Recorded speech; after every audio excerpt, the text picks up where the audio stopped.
What is going on, Swoopers? Welcome back to another episode of Swoop Luke. In this episode, we'll be doing a weekend wrap-up. Let's get into it.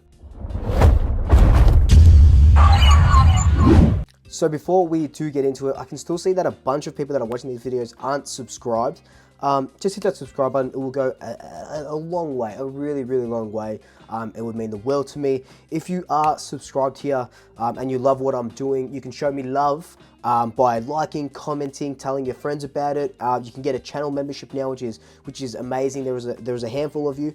Let's make this an even bigger community than it already is. Channel memberships are down below. You just hit that join button and you go through the steps there, and it'll be absolutely incredible.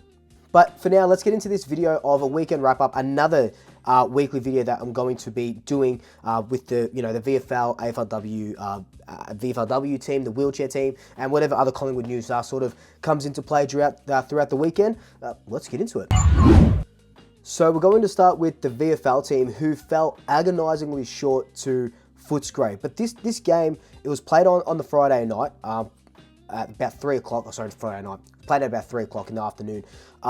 And this game, both teams were sort of on the same path in that top 10, trying to crack into that, that top echelon of teams leading into finals.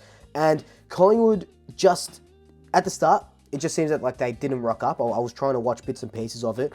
Western Bulldogs got out to, I reckon it was a close to a 35, 40 or so point lead. And then the Pies sort of switched on and said, oh, actually, we should be playing football now.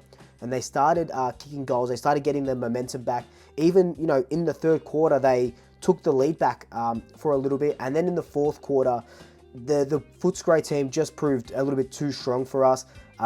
Sam Darcy kicked 3 of the last goals, and they went on to win by 20 points. So pretty much Sam Darcy won them that game off the boot. But, I want to sort of talk about just the perseverance of that never say die Collingwood team, being close to 40 points down, up nearly most of that second quarter, to then come back, take the lead, and we just ran out of legs towards the end.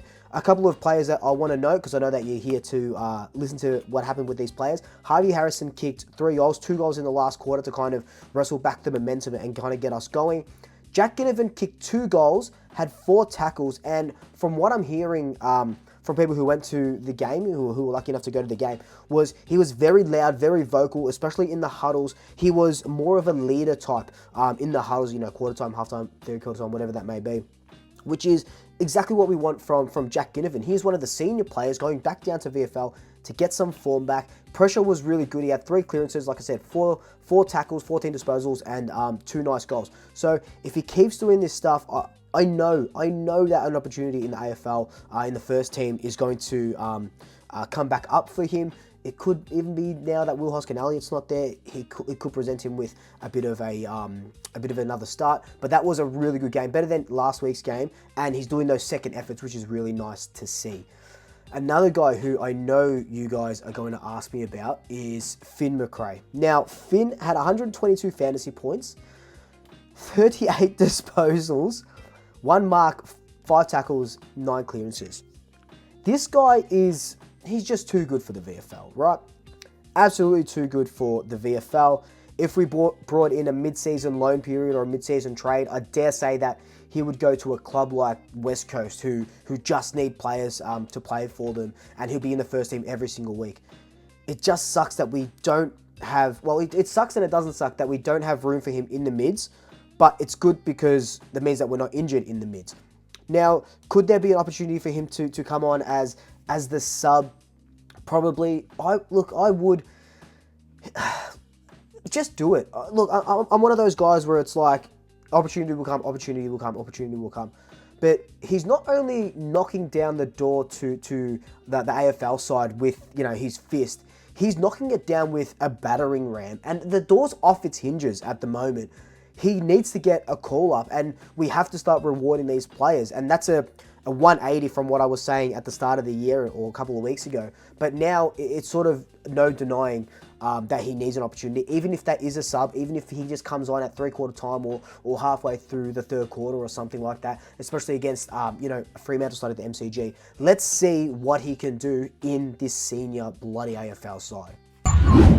So from that VFL, we're going to switch to the VFLW, who played their first final, and we beat Port Melbourne 48-22 in just amazing fashion. And two players, before I sort of talk about this game, two players I really want to shout out is Jess Bates and Caitlin Bunker, our captain. So Jess Bates, you're looking at her stats, 28 disposals. Yeah, nice, right? Really cool. 16 tackles. 16 tackles, 11 clearances. Then you look at Caitlin Bunker, 12 disposals. Yeah, you know, nice. 15 tackles, man. Like, that's crazy. Between them, they had 31 tackles, which is nuts. That's how the pressure in the VFLW is just huge, right?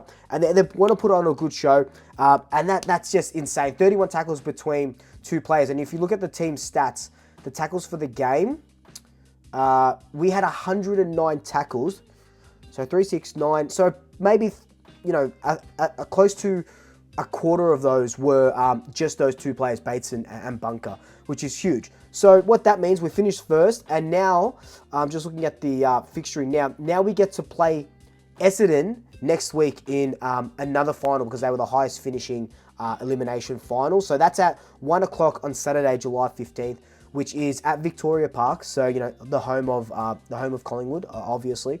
But unfortunately, that is when our boys are playing as well. So that sucks. I would have liked to have gotten down there, but if the girls go through, you'll definitely see me at another final, which is incredible. Like, shout outs to the girls. This could be our first big silverware of the year, which would be very, very nice. So the final team we are going to talk about is our Collingwood Wheelchair team, who took on ladder leaders Hawthorn. And, oh man, 40-113. We got absolutely smashed. Shout outs to my boy, Ben Jankowski. You would have seen him earlier this year when I interviewed him. You would have seen him at the Collingwood Western Bulldogs game, where he presented Nick Dacos with his Bob Rose medal.